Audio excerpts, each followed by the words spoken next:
In the blood-soaked fields of medieval Europe, where kingdoms rose and fell with the clash of steel, there existed warriors so lethal, so revolutionary in their approach to combat, that they didn't just win battles. They transformed the very nature of warfare itself.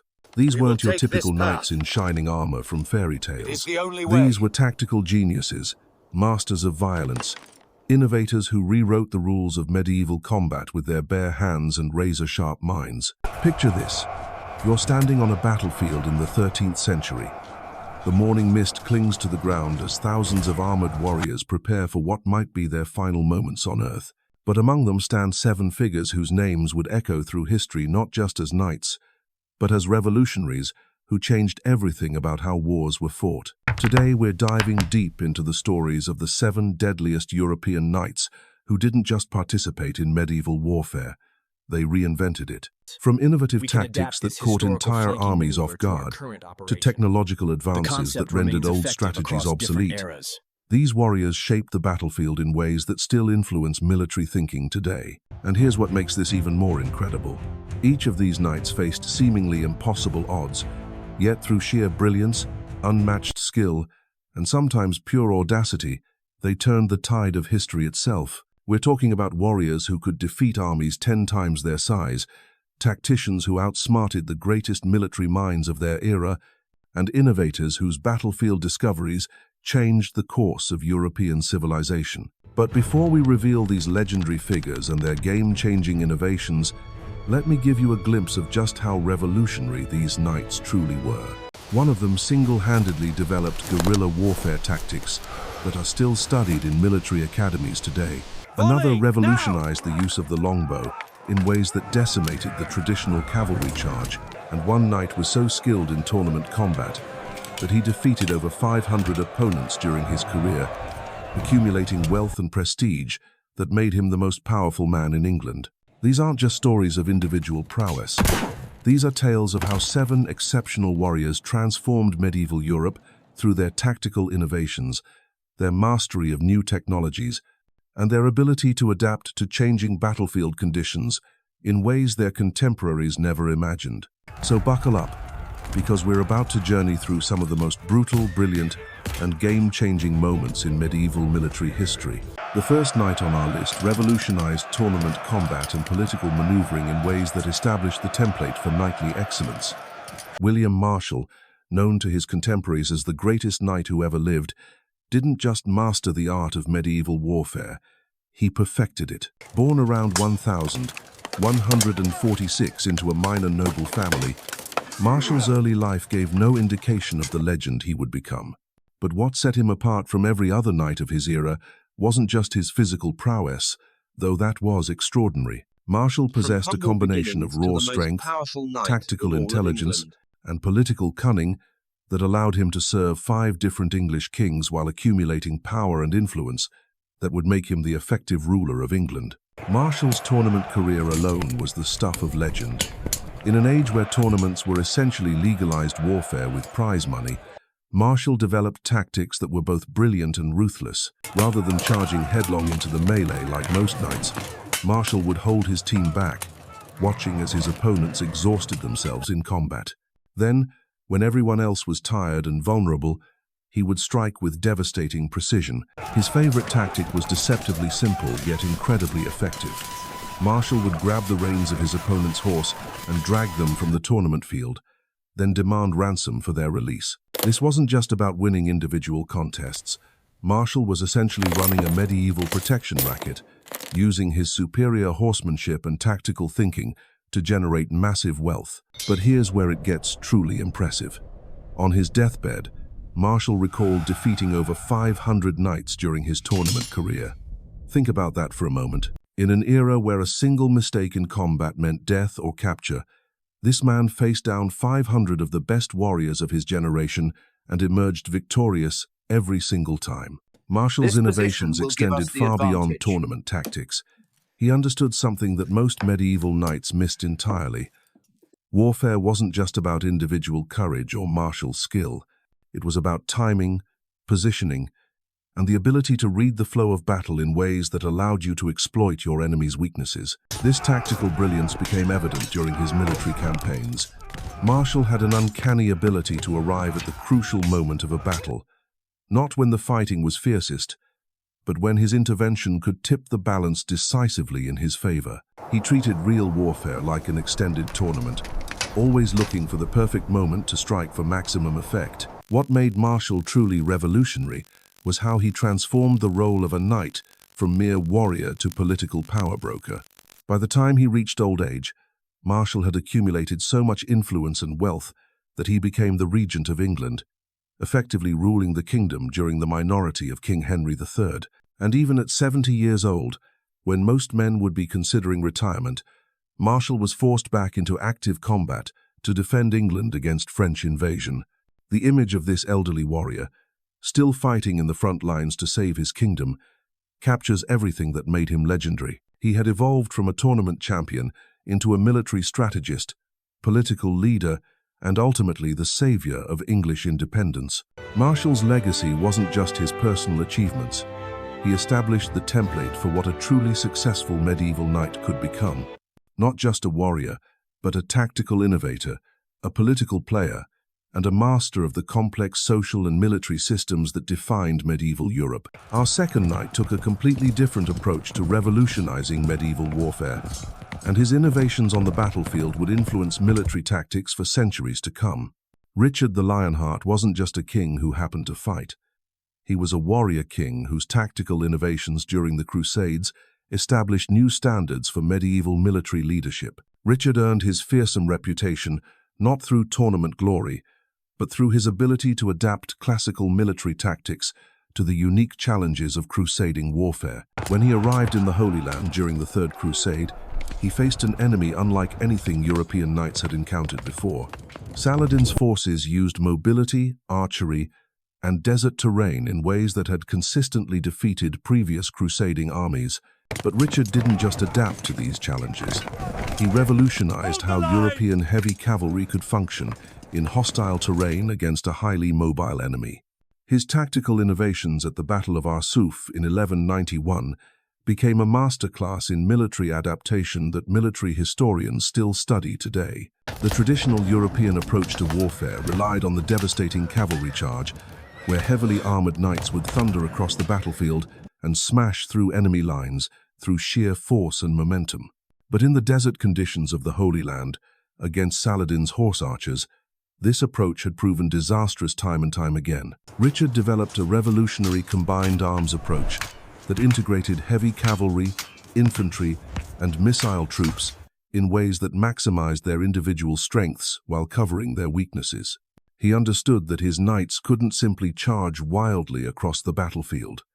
They needed to be deployed with precision at exactly the right moment to achieve maximum impact. At Arsuf, Richard demonstrated this tactical evolution with devastating effectiveness. He allowed Saladin's forces to harass his army throughout the day, absorbing their attacks while maintaining disciplined formations. His knights were literally straining at the bit, desperate to charge and engage the enemy, but Richard held them back. When the moment was perfect, when Saladin's forces were extended and vulnerable, Richard unleashed his cavalry in a coordinated assault that shattered the Muslim army. But this wasn't just a traditional cavalry charge. It was a precisely timed tactical strike that exploited the enemy's positioning and momentum. What made this revolutionary was Richard's understanding that medieval warfare was evolving beyond simple displays of individual courage. The most effective military leaders were those who could integrate different types of troops, adapt their tactics to terrain and enemy capabilities, and maintain discipline even under extreme pressure. Richard's innovations extended beyond battlefield tactics. He revolutionized siege warfare through his understanding of how to coordinate land and sea operations. His capture of Acre demonstrated how a truly skilled military commander could use multiple types of pressure to force enemy capitulation. Even when Richard was ill with scurvy, he continued to direct military operations from a stretcher, using his crossbow to contribute to the fighting while maintaining command of his forces. This wasn't just personal courage. It was a demonstration of how effective military leadership required constant adaptation to changing circumstances. The Lionheart's approach to warfare established new standards for how European knights could function as part of larger military operations. He showed that the most deadly warriors weren't necessarily those who could defeat the most individual opponents, but those who could coordinate complex military operations to achieve strategic objectives. Richard's legacy wasn't just his personal battlefield prowess. He fundamentally changed how medieval European armies approached warfare in hostile environments. His tactical innovations proved that adaptability and strategic thinking could overcome even the most challenging military situations, establishing principles that would influence crusading warfare for generations. But while Richard revolutionized warfare through tactical adaptation, our third knight took an entirely different approach that would shake the foundations of medieval combat forever. Edward the Black Prince didn't just master existing military techniques. He pioneered the use of revolutionary weapons technology that rendered traditional medieval warfare obsolete. At 16 years old, most knights were still learning basic swordsmanship and horsemanship. Edward was commanding armies and revolutionizing battlefield tactics at the Battle of Crécy in ways that would echo through military history. What made the Black Prince truly deadly wasn't just his personal combat skills. Though those were exceptional, it was his ability to integrate new weapons technology with innovative tactical formations. The longbow had existed for decades before Crécy, but nobody had understood its true potential until Edward demonstrated how massed archery could systematically destroy heavy cavalry. Traditional medieval warfare assumed that heavily armored knights were essentially invulnerable to missile weapons.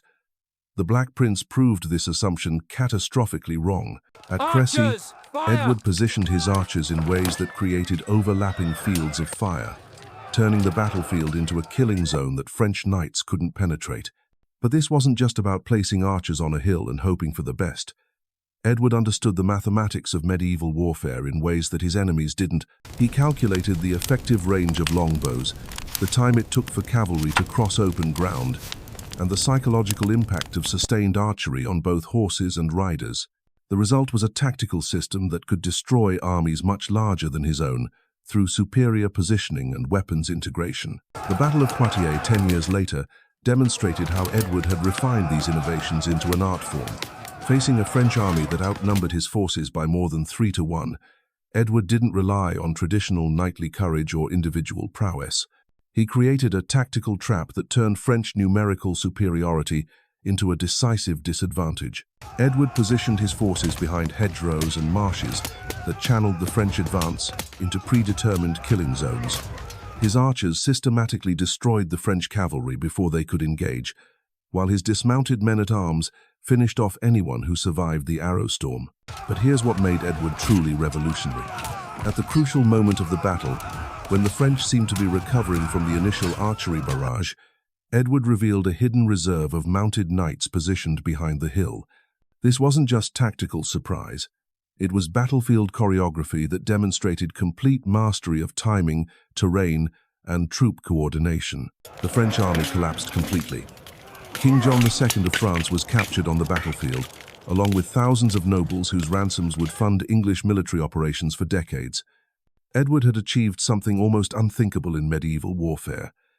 He had systematically destroyed a much larger enemy army while suffering minimal casualties of his own. What made this achievement even more remarkable was how Edward had fundamentally changed the relationship between different types of medieval troops.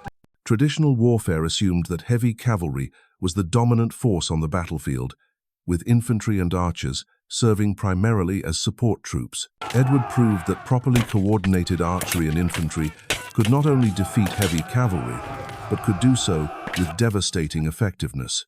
His tactical innovations at Crécy and Poitiers established the longbow as the dominant weapon system in Western European warfare for the next century. The Black Prince's approach to warfare represented a complete shift in medieval military thinking. Instead of relying on individual knightly prowess or traditional cavalry charges, he developed systematic approaches to battlefield destruction that maximized his army's technological advantages while exploiting enemy weaknesses. His innovations went beyond weapons technology. Edward understood that medieval warfare was becoming increasingly complex, requiring commanders who could coordinate multiple types of troops across changing battlefield conditions. His ability to maintain discipline among his forces while adapting to enemy tactics demonstrated a level of military sophistication that few of his contemporaries could match. But while Edward revolutionized warfare through technological innovation and tactical coordination, our fourth knight took a radically different approach that would establish entirely new paradigms for medieval military leadership. Bertrand du Guesclin didn't just master traditional knightly combat. He invented guerrilla warfare tactics that completely bypassed conventional medieval military thinking. Born into minor Breton nobility around 1320, du Guesclin faced a fundamental problem that would shape his entire approach to warfare. He was fighting against English forces that possessed superior numbers, better equipment, and more resources. Traditional medieval warfare, based on cavalry charges and siege warfare, consistently favored armies with numerical and technological advantages. Du Guesclin's revolutionary insight was that traditional warfare was essentially a game rigged in favor of larger, wealthier armies. Instead of playing by those rules, he developed entirely new approaches to military conflict that turned conventional medieval tactics upside down. His defense of Rennes in 1356 demonstrated these innovations with devastating effectiveness. Faced with a superior English siege force, du Guesclin didn't attempt to match his enemies in conventional warfare. Instead, he developed hit-and-run tactics that systematically destroyed English supply lines while avoiding direct confrontation. Du Guesclin's forces would strike English forage parties, ambush supply trains, and overrun isolated outposts, then disappear before enemy reinforcements could arrive. This wasn't cowardice or desperation. It was a calculated military strategy that exploited fundamental weaknesses in medieval siege warfare. These 7 knights didn't just win battles. They rewrote the entire playbook of medieval warfare through tactical genius, technological mastery, and sheer audacity. From William Marshal's tournament innovations to du Guesclin's guerrilla tactics, each warrior proved that the Deadliest knights weren't just skilled fighters, but revolutionary thinkers who transformed European combat forever.